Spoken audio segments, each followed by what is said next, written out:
Hey everybody, welcome back to another episode of Kavinsky's Tutorials.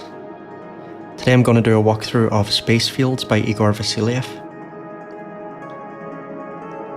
So basically you can view this as an experimental looper with a focus on ambient and rhythmic stuff, specifically Euclidean rhythms. It runs on iPhone, iPad, M1 and higher Macs as Standalone or AUv3 plugin. So here I'm using it as an AUv3 inside the host app AUM on my iPad. And I got tons of little different examples set up here. So main idea behind this is that you've got a loop recorder with a 2-buffer system. So basically it will record one loop while it's playing another. And you can adjust various things like crossfades and transition times and so on. And then you have 3 separate playback outputs with different settings for each, including automation. And then all of this can optionally go into a convolution reverb. So I've got loads of videos on apps by Igor, by the way. And I think there's a playlist on there's a playlist here on this channel, like apps I've reviewed by Igor Vasiliev or something, including his latest app, Noise Space. So a few examples here. So here we've got a bat sound, and then that's it going into Spacefields, heavily pitched down. Now, what do we got here? This little field recording I made in Thailand. And this is that going through Spacefields.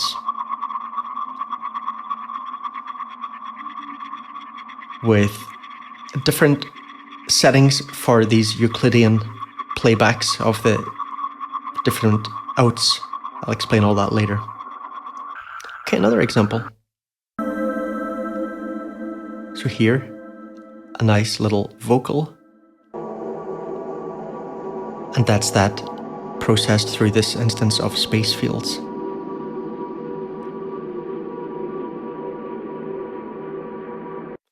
Now it does have a fade out, right? By the way, I just want to get through these kind of quickly. So here's another, I think it's bat also. And that's that.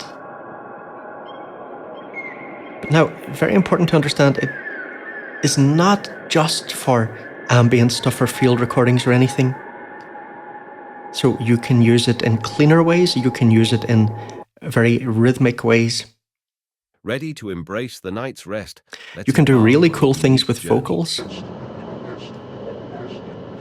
Now here I've really, mangled that vocal. It's all very heavily pitched down and stuff like that.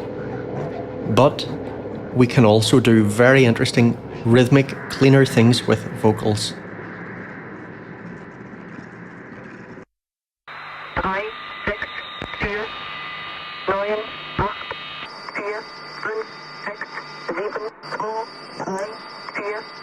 So later in the video I'll use this vocal example to really help you to understand the Euclidean sequencing aspect of the app. Riffler flow. Just doing a little slow guitar thing. And they're going through Spacefields.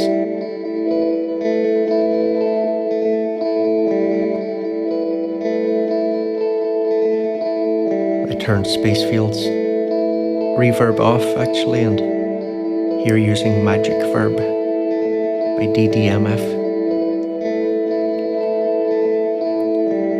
Clavegrand Revolve has kind of become my go-to for like really good quality convolution reverb, but I still really like Magic Verb from time to time.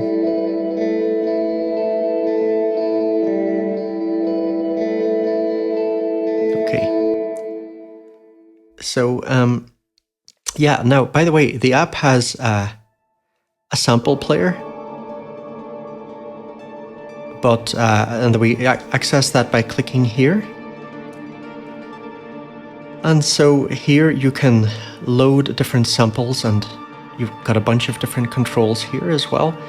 I never use this, and I'm not going to cover it in this video because there's already a lot to cover, but this all explained in the manual. So let's find something here.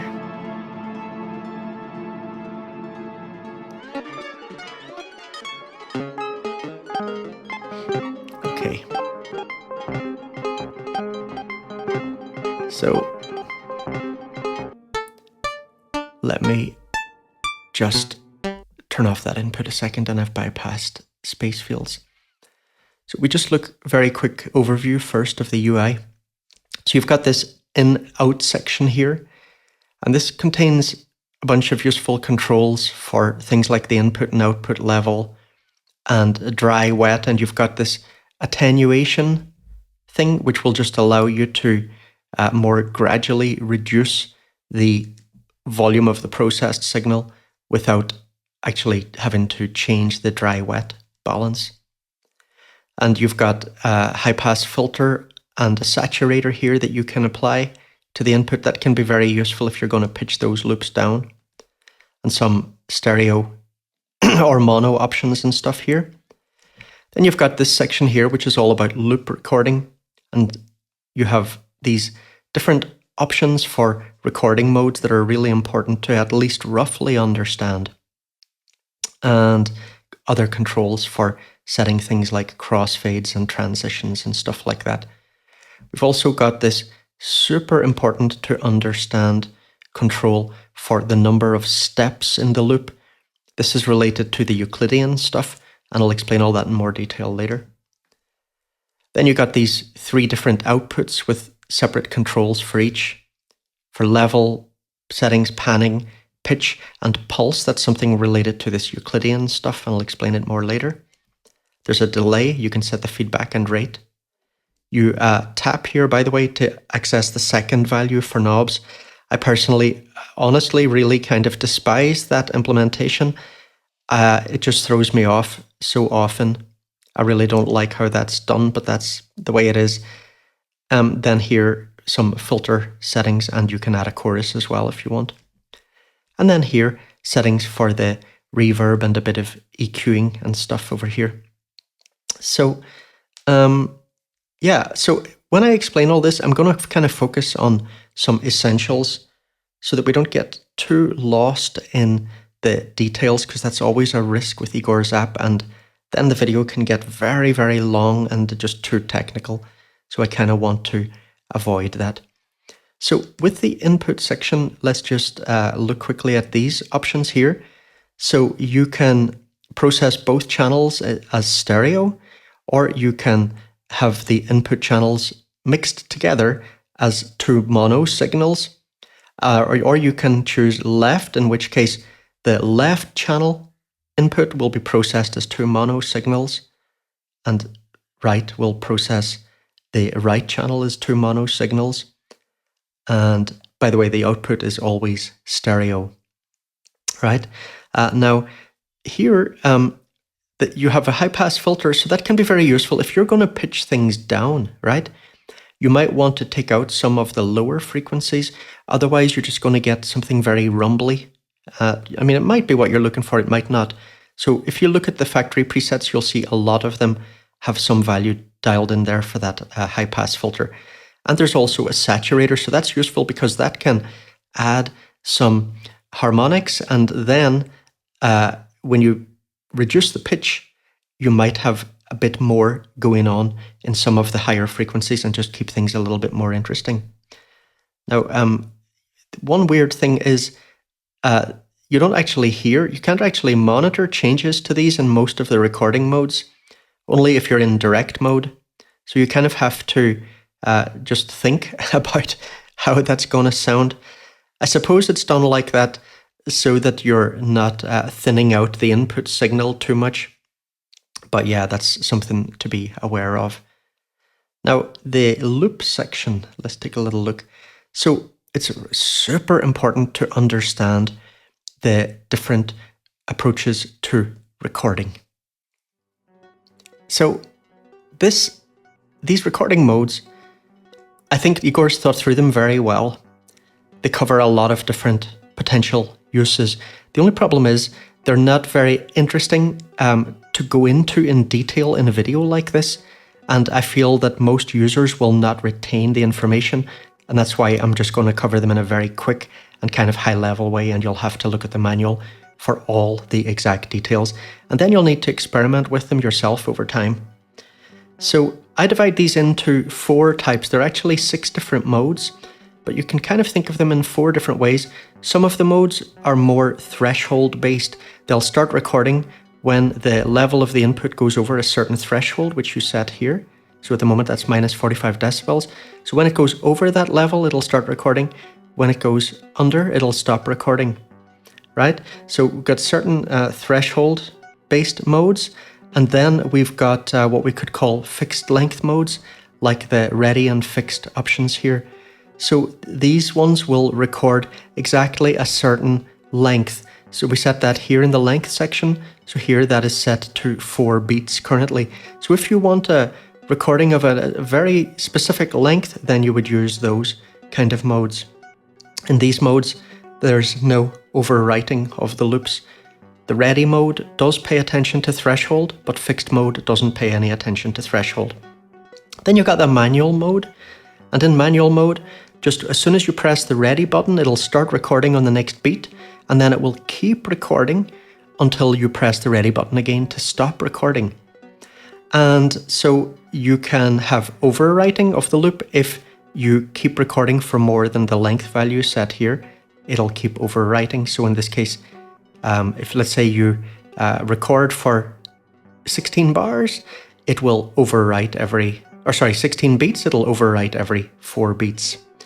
And I think the direct mode, I'll spend a little bit more time talking about that one because I think it's really important to understand. The direct mode does not actually do any loop recording, it's for live processing, but it's still a very cool mode to play with, and you can still do all of the cool Euclidean stuff that I'm going to talk about in the next section when we look at the outputs, the 3 outputs, and that's where things get really interesting. So I'll also talk about the step control more when we get into that section. It's a very important one to understand, but we'll wait until this part. I'll mention just briefly first a few of the other controls here. So it's important, I think, to understand the difference between the crossfade knob, the transition knob, and the fade knob. So the crossfade, here you can increase this if you want smoother overwriting of your loops. The transition value, that sets the mixing period between the loops, right? So when the one loop's transitioning, when the playback of a loop is transitioning to the playback of the second loop, then how long is that transition time going to be? So maybe you want a bit more mixing and mingling of the loops as they transition. And fade is useful if you're getting any clicking when you're using the Euclidean sequencing stuff that we'll show in the next section. Then you've also got an auto gain control. So for example, you could set that to fast if your input is not very dynamic, right? It's pretty stable volume. Set it to slow if you've got a lot of sudden volume changes on your input. You've also got a little clear button here that's really useful if you want to just clear out the loop and still just let the delay and the reverb fade out naturally. Super useful little button, right? So let me just jump back to fixed there and press ready. And now we're getting a recording again. And so you now know fixed mode, that's going to record for 4 beats because that's the length we've set here. And it's just not going to even pay any attention to threshold value whatsoever. All right, so let's just clear this for a second and we'll talk about the 3 outputs. And really this is where it gets super cool and creative. So to make something super clear here, I'm going to switch over to another example. We're going to use this. Okay. So I've set this up in such a way that this 1, 2, 3, 4, 1, 2, 3, 4, 2 being a variation on 2 in German. Each of those takes up a beat, more or less. So I've got Spacefields, recorded that in. I used fixed length recording. Let's just show this in action.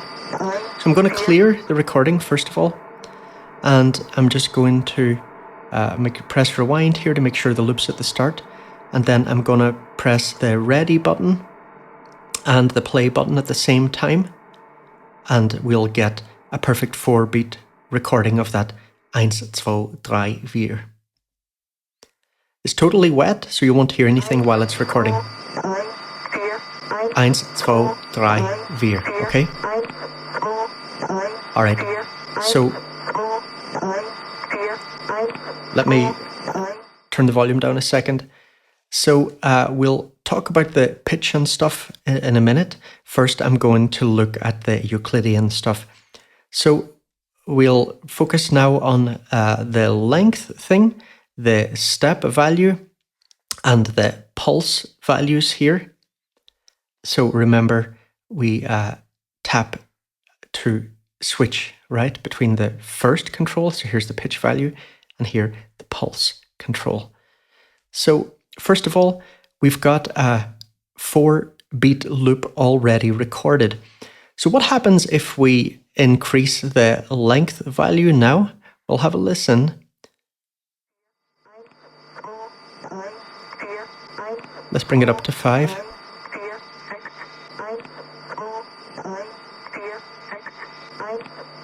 So we're getting a longer loop now.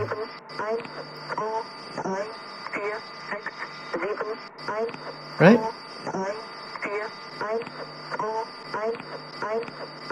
Bring it down. Now we're just getting the 1, 1.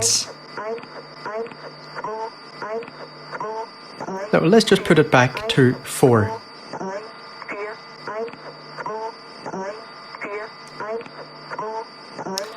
And we look at step.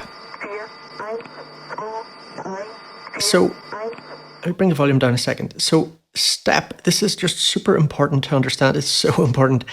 So, for this Euclidean sequencing, what we want to do is divide the loop into a number of little chunks. So the step value here sets how many chunks we divide it into. So this step value can be higher than the length value, right? It just means if we have a length of 4 here, it just means the loop is 4 beats long, but we're dividing that 4 beats into 7 little chunks, right? So we can have a step value of 1 is just not dividing the loop up into any chunks at all, right? It's just 1 chunk. And we can go all the way up to 64 different chunks, right? And then the the pulse value here will play back those chunks. So let's just start with a very simple example. So I'll just go back, set step to 4, and we're only listening to this first output here, right? Because if you look, this yellow value here, that shows the first setting. The blue one, that's for the second value, the panning, right? So we've only got the level up here. We've got no level in these, so we're just listening to this. We have to do this in a very systematic way to make it as clear as possible. And if you appreciate a nice clear video on these kind of things, guys, please smash the like, etc. Thank you. So let's divide it into 4 steps, and let's play then with the pulse value here. So we'll start off with it just on 4. So if these are both 4, it's just exactly the same as if we have a value of 1 here, because, if it's on 1, it's not dividing the loop into any chunks. If this is on 4, but if this is also on 4, we're dividing it into 4 chunks, but we're playing all 4 chunks back, so there's no rhythmic element there. So we'll only start to get a rhythmic thing coming when we start to reduce this value. So if we bring this down to 3, we'll start getting silence because we've divided the loop into 4 chunks and we're only playing back 3 of those chunks. So Euclidean sequencing, it will, spread those out evenly along the space of the loop.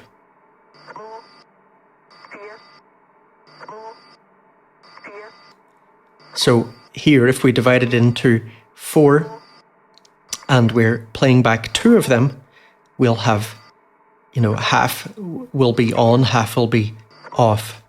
So we'll have silence for half of that time. Let's try with higher values here. So again, if I put this all the way up, we're not getting any gaps.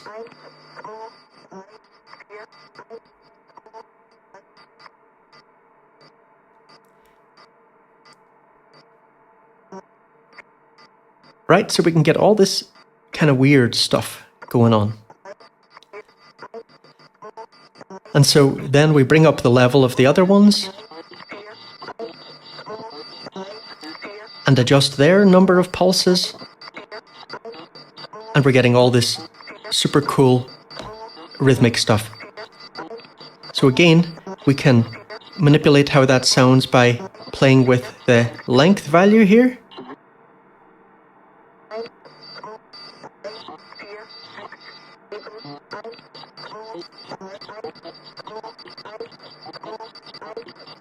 Right?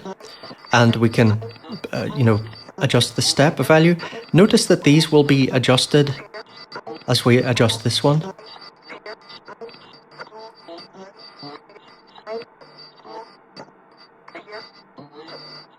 So it still tries to kind of respect the ratios while adjusting the actual specific numbers.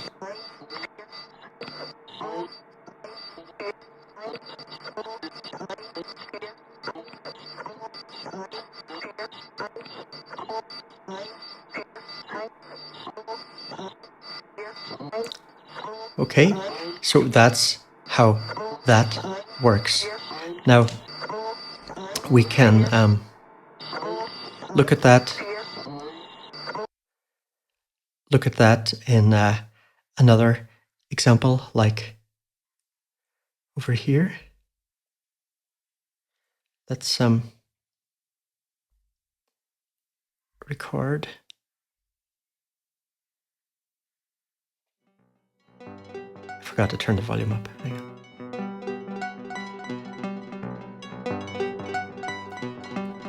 So let's see what we can get with something like this by adjusting the steps and pulses and so on.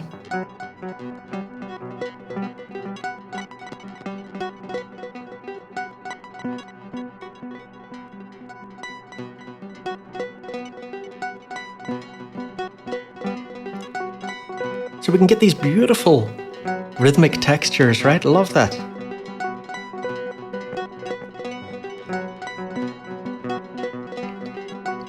Let's see, maybe we can stay here actually. So let me bring the level of those down. So now we're just listening to the first playhead, right? So we can adjust that level and we can pan things in different ways. But let's look at pitch. So it's very easy to get confused about this with the positive and the negative stuff. So first of all, let's just bring it back to +1.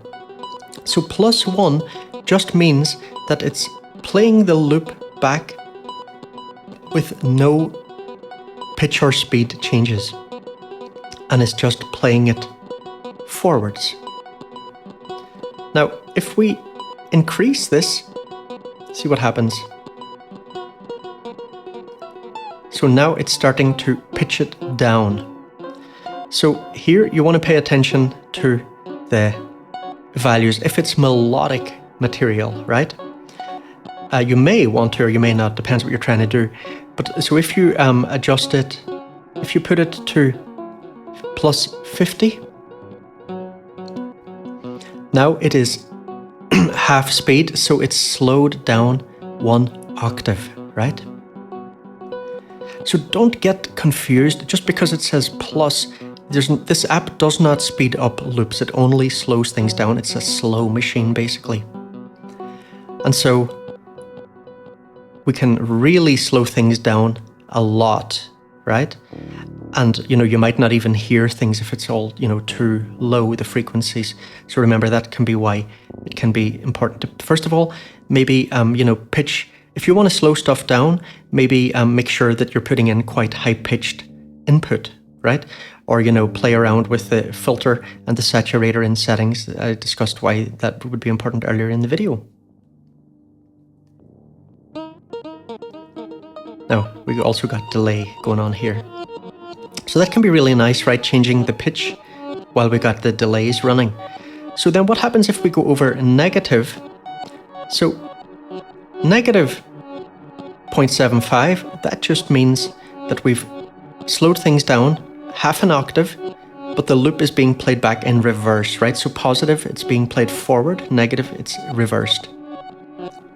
Then we go down to minus 0.5, so now it's reversed and it's an octave down and it's half speed, right? So that's the principle there. And then here you set your feedback for the delay and the delay rate.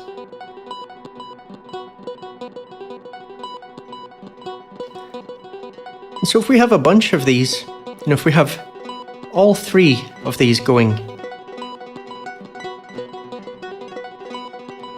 and they're all at different pitches, and we have different, feedback and rate values, we can get really weird and interesting stuff going.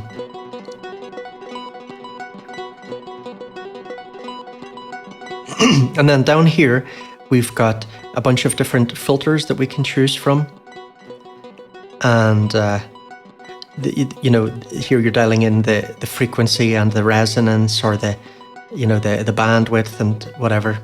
So some of these controls, the second control will change depending on the type of filter that you pick. Actually, there's a bug there at the moment, so that is not updating properly sometimes when you do change those.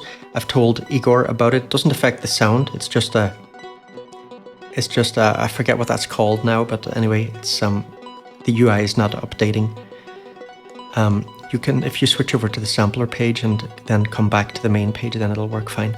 But it doesn't affect the sound or anything in any way. It's just a tiny little bug in the UI. And then here you can add chorus if you want. So this is based on the Roland Dimension D. So you've got a few different flavors of chorus there. Let's just turn them off for now. And let's look at the automation. This is very important to understand. I actually decided to switch over to the guitar example for this. So, we have our three outputs, right? And in each output, we toggle between the main view and the automation view by tapping here.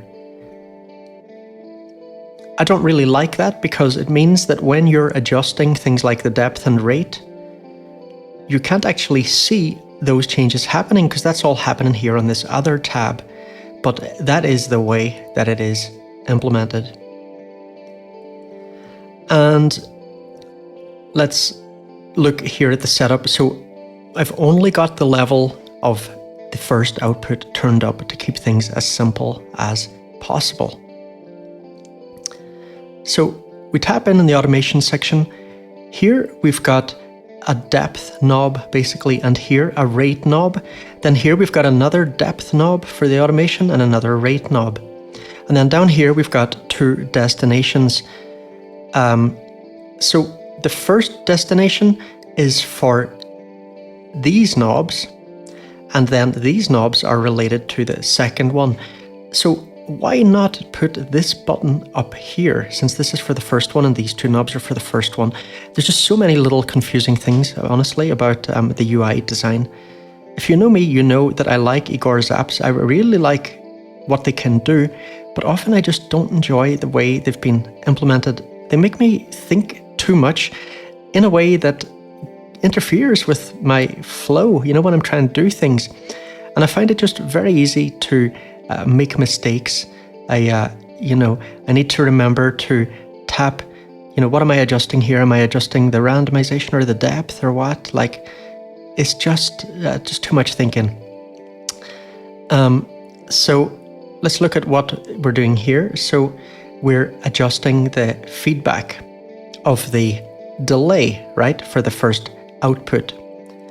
So let's jump back over here and look here, and you see the little triangle moving along. So if we want that to move faster, then we go back to this page and we bring this rate value down here. And you got to actually, like, to make big changes, you got to tap through to the second thing. So you'll see the way this works. If I drag this, it's going to go down in increments of 10. And the first knob is just controlling, the 0 to 9 values, like the second digit here. It's just another thing that can be pretty confusing, to be honest. So the depth knob here, we're just controlling, the plus and minus is just controlling the direction. But again, as I adjust that, you can't really, notice it, because you got to flick through. And then, if I go back and if I adjust the depth this way, well, the direction has changed, but you as the viewer of this video will not really see that, or me using the app. Now, here, we're not only setting the destination, we're also choosing the type of automation. So L means it's using an LFO, and we've only got a sine wave. That's the only choice. So here, there's loads of room here. I would really like it if it just said sine instead of saying L. It'd be so much clearer. There's plenty of space there. P means it's using a pulse. So let's just switch that. So we then got to look, P feedback. Now, by the way, this thing here, so even though this is the same, it's not actually automating anything because the depth of this knob, which is related to the second control, is turned down completely. So here you see now we're getting this jumping thing. Pulse mode does not work all that well, I think, for controlling the feedback in most cases. So, whether you use the sine or the pulsing, it's really going to depend on the control that you're trying to modulate. So let's try a pulse on the level, for example. Right, so, we're not hearing it all that dramatic because we've still got,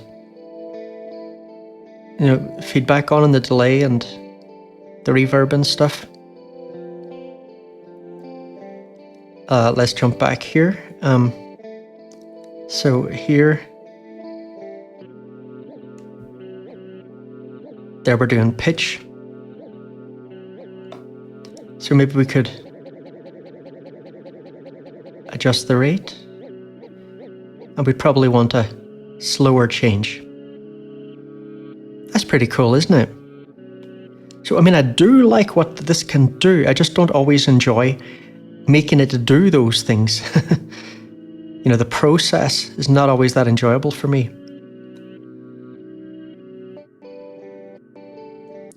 So here we're changing the pulse value. Remember, related to the Euclidean sequencing.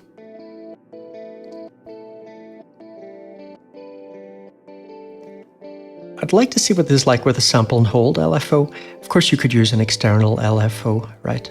Parameters are exposed there and nicely grouped as well.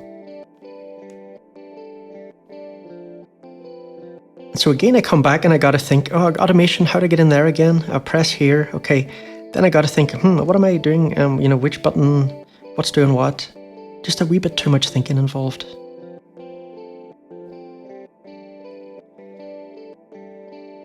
Sounds great though. Pulse on the feedback, I think we listened to that earlier, didn't we? And then we got pulse on the filter frequency. Okay, so you can imagine, there's a lot of, if you have like all of the outputs on and you're all automating them in different ways, you can do a lot of crazy stuff. And of course, that is basically what the factory presets are doing a lot of the time. So let's try something. So this is one of the direct ones. So let's just change the mode to direct and see. You know, you don't have to change the mode to direct.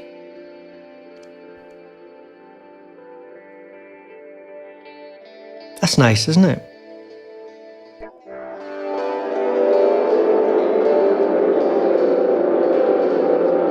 Now, this doesn't say direct there, so maybe it's meant to work with loops and we got, you know, pitching down and stuff that we're not getting. So let's just change it, and let's just change to, let's say, fixed, and I pressed that too late. See the length there, 16. Oh yeah, I've set the length quite long. Just wait a second. It's nearly done. I'm going to bring this length down, actually, for these other ones. Let's just try recording that again. This one's a direct one. Well, let's see what it's like. It's probably got nothing set up for the pitch. Yeah, the pitches are not altered. So let's just set it to direct.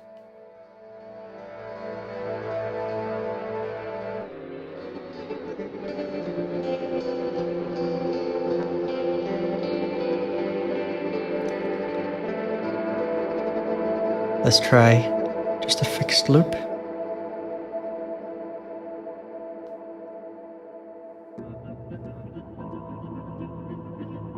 You know, when you switch presets, it can also be useful. Even though the loop will still be in the buffer, sometimes it's better to record it again, because if it's one that uses pitching down, there may well be you know, adjustments that have been made in the preset to the high pass filter and the saturator.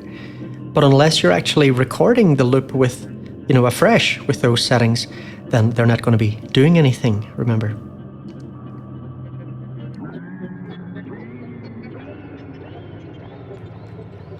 So, few little things to mention. You've got a randomize all, which will just randomize all the settings except for a few things like the record mode and stuff. You can also just randomize just the automation, so the settings in for these, right? And then you've got settings here, and I won't go into this stuff, it's there in the manual. You've got some stuff related to MIDI. You got other stuff related to MIDI here, like where you set up your MIDI learn, and this for loading files. I just don't bother with that. I'm not using the sampler and stuff. You've got also other settings. Wrong thing. Let's see. Oh yeah, here for the app, right? Some settings for the app. There again is that sampler. You can go and check out about that in the manual. And then the reverb. So we've got the mix amount, and we can put in a delay for the reverb. So make a, you know, we want it to sound like a bigger spacey again. I was kind of wanting to change that delay amount, but I forgot that I haven't selected, I haven't tapped. So I got to tap this to get into delay. You know, even though I'm pretty familiar with this app, I just still haven't got used to that. It's crazy. Then here, you're setting the length and the length of the reverb, the length, you know, the space. And here you can set a fade amount to get the reverb to have a kind of fade out. Remember, this is using impulse responses. And I'm going to talk in a minute about one of the big limitations about how this is implemented here and why I don't often bother using the reverb in my own patches here and instead just use another reverb of my choice. So pitch, so you can adjust the pitch of the impulse response. And so if you put that up, the reverb will get brighter, but it'll also be shorter. And so then, you know, adjusting the fade might be useful. If you adjust the pitch down, then it's going to be darker and longer. Let's just double click to put it back up there. Then tap here to adjust amplify. So this boosts the early or late reflections. You hear that? Nice, eh? I mean, the reverbs in this sound great, but I'll just explain in a minute why they annoy me.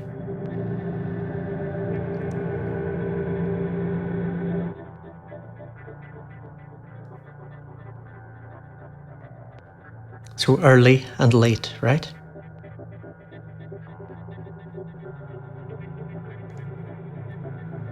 And then here we can just do some modulation of the reverb.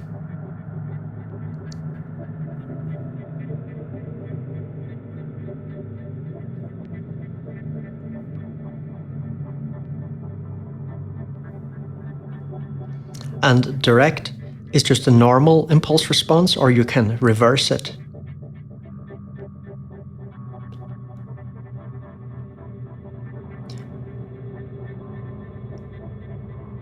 So, if you wanted to stick to Igor's apps, you could use, I think it's called Altispace, right? His impulse response loader.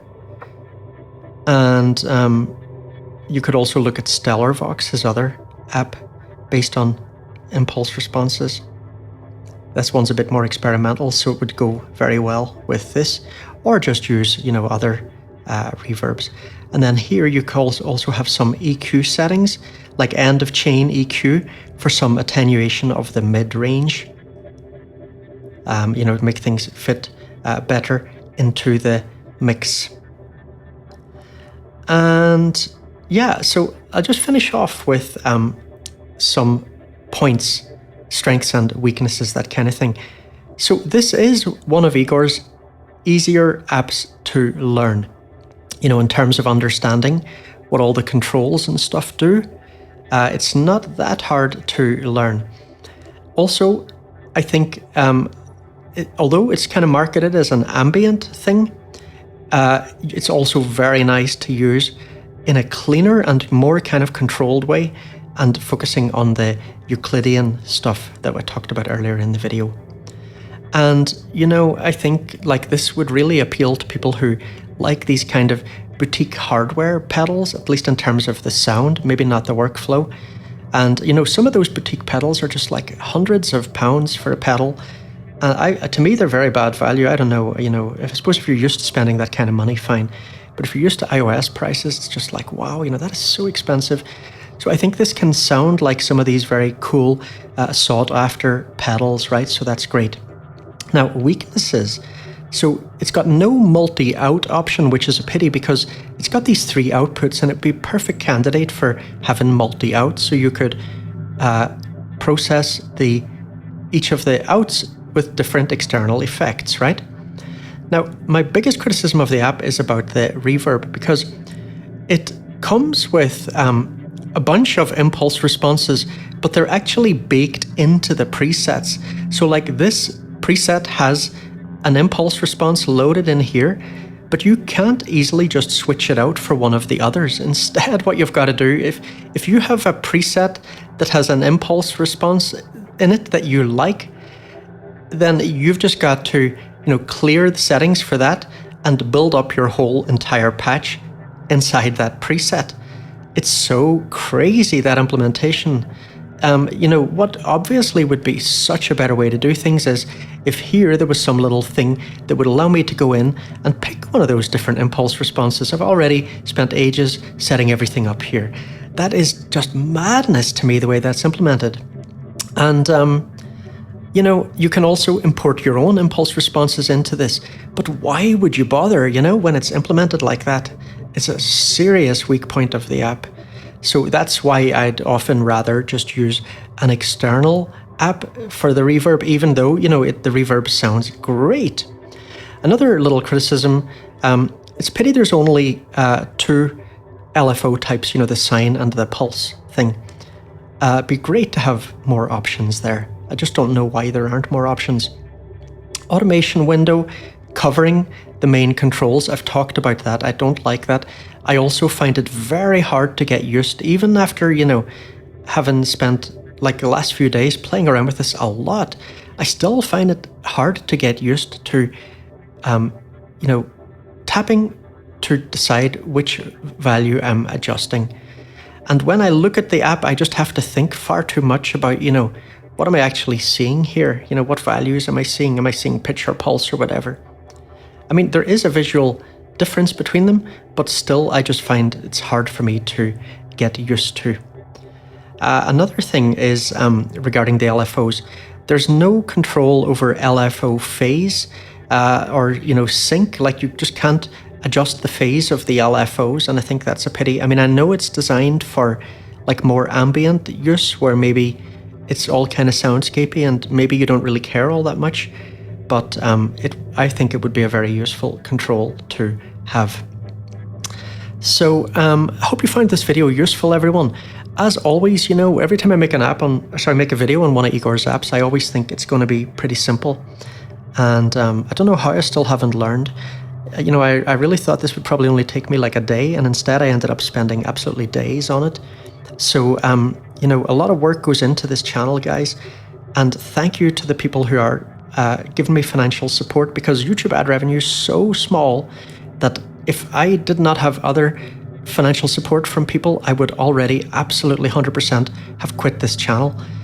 So, the thing is, I'm still not getting anywhere near enough support to really even earn a minimum wage from doing this channel. So, consider you could support me on Patreon, or for one-off donations, there's PayPal and Buy Me a Coffee. And you've got a bunch of affiliate links. All these things are in the pinned comment of my YouTube videos. So especially that plugin boutique affiliate link, more people have been using that, and it does make a difference. It really does. And that's a way to support where you're just helping me as a side effect of doing your normal desktop app buying anyway. So it doesn't even cost you anything. And developers, I really would love to get more sponsorships from developers. And thanks again to Sugar Bytes for their recent sponsorship for my video on Dialect. That was great, so I'd really love to see more devs stepping up.